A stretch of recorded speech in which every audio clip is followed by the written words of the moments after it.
Radhe Radhe everyone, आप देख रहे हैं सीरियल से आपा, जहाँ पे हम देते हैं आपको आपके फेवरेट शोज की इंटरेस्टिंग अपडेट। तो चलिए आज रात के एपिसोड की कहानी में क्या कुछ खास होने वाला है आपको बताते हैं। दोस्तों, राधा कृष्ण के आज रात के एपिसोड में दिखाया जाएगा कि कैसे श्री कृष्ण अपने तुला दान की प्रक्रिया को पूर्ण हो जाने के बाद बेहद प्रसन्न नजर आते हैं और वो सबसे कहते हुए नजर आते हैं कि ये एक सीख है हम सभी के लिए कि भौतिक वस्तुओं से जो भी व्यक्ति प्रेम को जीतने का प्रयास करेगा वो व्यक्ति निश्चित रूप से विफल होगा। यदि प्रेम को केवल जीता जा सकता है तो वो केवल प्रेम का भाव होता है और इस प्रेम भाव से किसी भी चीज़ को, किसी भी वस्तु को जीता जा सकता है। जब मन में प्रेम का भाव रखकर रुक्मिणी ने ये तुलसी पात्र मेरे यहाँ पर पल्ले में रखा, तब उसे महादान बना दिया। आज से 16 महादानों में तुला दान भी अग्र होगा। जो कोई इसे संपन्न करेगा उसकी मनोकामना या इच्छा अवश्य पूर्ण होगी। और ये कहकर कि सभी लोग कुछ हैरान होते हैं तो कुछ खुश। यहाँ कृष्ण राधा को इशारा करते हुए कहते हैं कि राधा, सबको बता तो दो कि तुमने आखिर किसका चुनाव किया है अश्वमेध यज्ञ के लिए मेरी रानी के रूप में। राधा कहती हैं कि अब तो मात्र ये औपचारिकता रह गई है कृष्ण, सबको भली भांति ज्ञात है कि आखिर कौन है इस पूरे प्रतियोगिता की उत्तीर्ण। ये तो केवल रानी ही है जिसने कृष्ण को स्वयं चुना है और जो कृष्ण से अटूट प्रेम करती हैं। प्रेम इतना कि उन्होंने अपने पिता भाई का भी त्याग कर दिया सिर्फ कृष्ण का साथ पाने के लिए, और वो है महारानी रुक्मिणी। यहाँ पर हर कोई रुक्मिणी को देखकर कंग्रेचुलेट करते हैं और यहाँ पर रुक्मिणी को कहती हैं राधा कि तुम्हें ढेरों शुभकामनाएं। एक एक करके सारी जो बची हुई रानियाँ होती हैं वो भी रुक्मिणी को मुबारक हो और आपको शुभकामनाएं, आपको शुभकामनाएं, ऐसा करके उन्हें बधाई देती हैं। और एक एक करके सब चले जाते हैं और शाम भी गुस्से में जल भुन कर वहाँ से चला जाता है। कृष्ण ये देख कर बस मुस्कुराते रहते हैं, किसी से कुछ कहते नहीं। बाद में नारद जी अपने मन ही मन सोचेंगे कि विलंब तो हुआ लेकिन चलो कार्य संपूर्ण हुआ, अब मुझे भी गोलोक की ओर प्रस्थान करना चाहिए। और वो श्री कृष्ण के आगे आते हैं और प्रभु से आज्ञा मांगते हुए कहते हैं कि तो चलिए प्रभु, अब मुझे आज्ञा दीजिए। कृष्ण कहते हैं आप तो अश्वमेध यज्ञ संपन्न करवा कर रहेंगे, वो तो पूर्ण करके जाइए, तत्पश्चात आप चले जाइएगा, फिर मैं आपको नहीं रोकूंगा। जैसे ही नारद मुनि यहाँ पर फोर्स करते हैं और कहते हैं कि प्रभु, मैं जिस कार्य के लिए आया था आपकी रानी का चयन करने, वो तो संपूर्ण हो चुका है, तो भला मेरे यहाँ रुकने का क्या मतलब है। और ये बार बार श्री कृष्ण उन्हें रोकने के लिए प्रयास करते हैं और अंततः राधा का नाम लेते हुए कहते हैं राधा, देखो क्या कह रहे हैं नारद मुनि। यहाँ पर नारद मुनि के बारे में एक एक विशेष बात कहते हुए राधा से कहते हैं, क्या तुम्हारे साथ इस पूरे चयन प्रक्रिया में इन्होंने साथ नहीं दिया?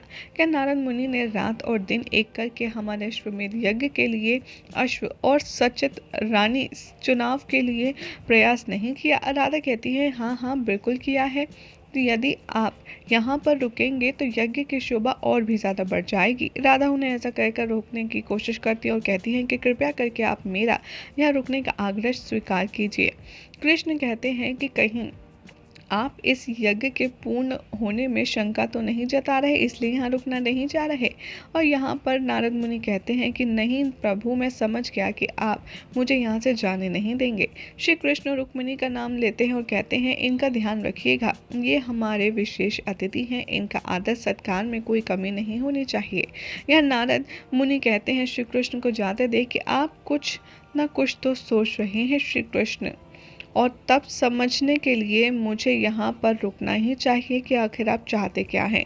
आपने मुझे रोका है और आपके मुख पर ये नटखट हंसी, नारायण नारायण, अवश्य ही कुछ होने वाला है द्वारका नगरी में। यहाँ पर शाम का दृश्य दिखाया जाएगा जो उन लोगों के पास जाता है जिन्होंने घोड़ा पकड़ रखा होता है। वहाँ का सैनिक कहता है कि कहाँ है स्वर्ण। तुमने हमारे राजा से वादा किया था कि कृष्ण के तुलादान प्रक्रिया में किसी रानी के चुनाव के बाद तुम हमें उतना सोना दोगे जितना कि श्री कृष्ण का भार है। साम ऑलरेडी चिढ़ा हुआ होता है, फ्रस्ट्रेटेड होता है। वो अपने 2 कंगन उतार कर एक तुलसी पत्ता देकर कहता है, तुम्हें श्री कृष्ण के बराबर भार चाहिए ना, ये लो, बस खुश। यहाँ पर वो शख्स कहता है कि ये क्या प्रयास कर रहे हो तुम, मुझे पता है तुम ये उपहास कर रहे हो, भला श्री कृष्ण का भार इतना सूक्ष्म कैसे हो सकता है। साम कहता है कि देखो, मैं तुम्हें समझा नहीं सकता, लेकिन एक बात जान लो कि तुम्हें अश्व तो मुझे देना ही होगा। और वो तलवारबाजी करके सबको भगा देता है और अश्व को जब्त कर लेता है। इधर राधा कृष्ण के पास जाएंगी और कहेंगी कि तुम इतने आराम से बैठे हो और मुझे परेशान करते हो। कृष्ण कहते हैं, अब मैंने क्या किया। तो राधा कहती है, तुमने ऐसा क्यों कहा नारद मुनि से कि यहाँ पर आपको रुकना ही रुकना है और यज्ञ देखते हैं हो पाता है या नहीं। और वैसे भी यज्ञ तो अब सफल होगा ना, क्योंकि रानी का चयन हो चुका है और रानी का यानी कि रुक्मिणी का चयन तुमने ही किया है। कृष्ण कहते हैं, तुमने ही तो चुना है रुक्मिणी को, मैंने क्या किया है। राधा कहती हैं कि ऐसा सब समझते हैं, ऐसा सब सोचते हैं, लेकिन करती मैं हूँ, करवाते तो तुम हो। कृष्ण राधा को देखते रह जाते हैं और कहते हैं कि अच्छा, तो तुम कहना क्या चाहती हो ये बताओ। राधा कहती हैं, मैं ये कहना चाहती हूँ कि रुक्मिणी का चयन हम दोनों ने मिलकर किया है। यहाँ पर कृष्ण कहते हैं, ये सब क्या कह रही हो, यहाँ पर तो मैंने ऐसा कुछ भी नहीं कहा। राधा कहती हैं कि मेरे अंतर मन में भी तुम हो, मेरे कण कण में तुम हो, इसीलिए तुम्हारे मन की बात मैं समझ ना पाऊँ ऐसा तो हो ही नहीं सकता। और तुम ही ने रुक्मिणी का चयन किया था और हम दोनों ने मिलकर इसे चुना है। कृष्ण यह देखकर खुशी से स्माइल करते रहते हैं और कहते हैं कि और हाँ, जो कार्य हम मिलकर करते हैं वो कार्य अवश्य पूर्ण होता है, इसीलिए ये यज्ञ तो अवश्य होगा। कृष्ण कहते हैं कि हाँ, तुम कह रही हो तो ऐसा ही होना चाहिए। उधर दिखाया जाता है कि साम घोड़े को पकड़कर एक वीरान जंगल में बांध देता है और कहता है कि तुम अब यहाँ पर ही बंधे रहोगे जब तक अश्वमेध यज्ञ टल नहीं जाता, तुम द्वारका नहीं पहुँच पाओगे। यहाँ पर श्री कृष्ण राधा से बात करते करते उन्हें पता चल जाता है कि अश्व को बांध दिया गया है ज़बरदस्ती, और वो अश्व से कुछ इशारों में बातचीत करते हैं और तभी अचानक से घोड़ा सारे बंधन तोड़कर भाग जाता है और साम उसके पीछे पीछे दौड़ता है। और श्री कृष्ण ये देखकर बहुत ज़्यादा स्माइल करते हैं। जैसे ही घोड़ा द्वारका पहुंचने वाला होता है, यहाँ पर साम को टेंशन होती है और कहता है कि मुझे किसी भी हाल में इस अश्व को रोकना होगा। उधर नारद मुनि महादेव के पास पहुंच जाते हैं और कहते हैं, प्रभु मेरी रक्षा कीजिए, ऐसा लगता है कि श्री कृष्ण ने कुछ विशेष रच रखा है और वो कुछ विशेष करना चाहते हैं। मैंने अपना कार्य पूर्ण कर दिया है, अब भला मेरा द्वारका में क्या काम, लेकिन वो मुझे आने ही नहीं दे रहे। महादेव कहते हैं कि हाँ, सत्य कह रहे हो, ज़रूर कुछ बहुत बड़ा होने वाला है। यहाँ पर महादेव और गौरी माँ नारद मुनि को थोड़ा सा परेशान करते हैं, उनका मजाक उड़ाते हुए। यहाँ दाऊ बहुत ज़्यादा टेंशन में होते हैं और वो कहते हैं कि कान्हा, हमें अश्व को फ्री कराने के लिए हमें आक्रमण करना होगा। यहाँ पर बलराम दाऊ को कृष्ण समझा ही रहे होते हैं, तभी एक सेवक आता है, सूचना देता है कि हमें अभी अभी सूचना मिली है कि अश्व को मुक्त कर दिया गया है। उस राज्य के राजा ने आपके भार के 2 कंगन और एक तुलसी पत्ता जैसे ही ग्रहण किया, उनके सूखे राज्य में वर्षा होने लगी और इसी से खुश होकर उन्होंने अश्व को रिहा कर दिया है।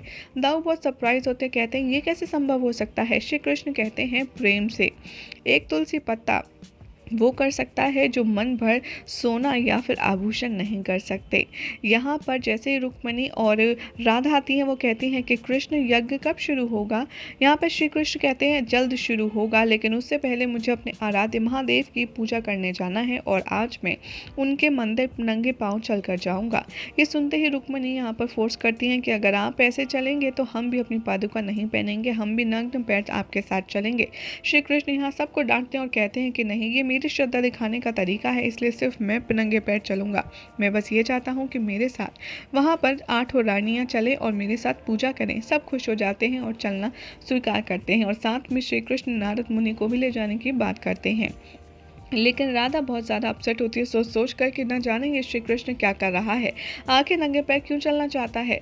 उधर दिखाया जाएगा कि श्री कृष्ण अपनी यात्रा शुरू करते हैं और मार्ग में सब लोग पीछे चल रहे होते हैं, जहाँ पर बलराम दाऊ कृष्ण और राधा के बॉन्ड के बारे में बहुत ही खास बातें कर रहे होते हैं और बीच में सारी 8-7 रानियाँ होती हैं और सबसे आगे श्री कृष्ण के साथ सिर्फ रुक्मिणी चल रही होती हैं, जिसे देख वो कहती हैं कि श्री कृष्ण आप मेरे साथ केवल चल रहे हैं, बाकी सब राधा के साथ पीछे हैं। उन लोगों को बुरा लगेगा। कृष्ण कहते हैं कि नहीं, आज तुम्हारा दिन है, ये तुम्हारा हक है, तुम्हारा चयन भी इसलिए किया गया है राधा ने स्वयं, और वैसे भी यज्ञ में तुम्हें ही मेरे साथ बैठना है, तो इतना तो बनता है। श्री कृष्ण चलते चलते जैसे ही आगे कदम रखते हैं, उनके पैरों में ढेर सारे कांटे चुभ जाते हैं। यहाँ पर राधा कहती हैं कि क्या हुआ, कृष्ण को आखिर उसके मुंह से आह क्यों निकली। कृष्ण बहुत ज़्यादा उदास हो जाते हैं और तकलीफ में होते हैं, और वो एक जगह बैठ जाते हैं। सारी रानियाँ कहती हैं कि हम मिलकर एक एक कर आपके पैरों का कांटा निकालेंगे। कृष्ण पहले तो मना करते हैं, लेकिन बाद में रानियों के फोर्स करने पर सारी रानियां एक एक करके नारद मुनि के साथ कांटे निकालती हैं, और एक कांटा शेष रह जाता है। ये देखकर सत्यभामा कहती है, आओ राधा, तुम ये कांटा निकालो। लेकिन राधा को अचानक से इतनी तेज खांसी शुरू होने लगती है, वहाँ कृष्ण पीड़ा में होते हैं, यहाँ राधा का खांस खांस का बुरा हाल हो जाता है। बाद में राधा कहती हैं कि नहीं, जो कांटा शेष है उसे रुक्मिणी को ही निकालने दीजिए, मैं कांटा निकालने नहीं आऊँगी। ये देखकर श्री कृष्ण बहुत ही ज़्यादा उदास हो जाते हैं, और यहाँ पर सारी रानियाँ काफ़ी ज़्यादा अपसेट हो जाती हैं कि आखिर राधा कृष्ण के लिए नहीं आ रही, ऐसा कैसे हो सकता है। यही हो जाएगा आज रात के एपिसोड का, जिसे देखना होगा बेहद इंटरेस्टिंग कि कल रात के एपिसोड में क्या खास होने वाला है। ऐसी मज़ेदार अपडेट के लिए हमारे चैनल सीरियल सियापा को सब्सक्राइब जरूर करें।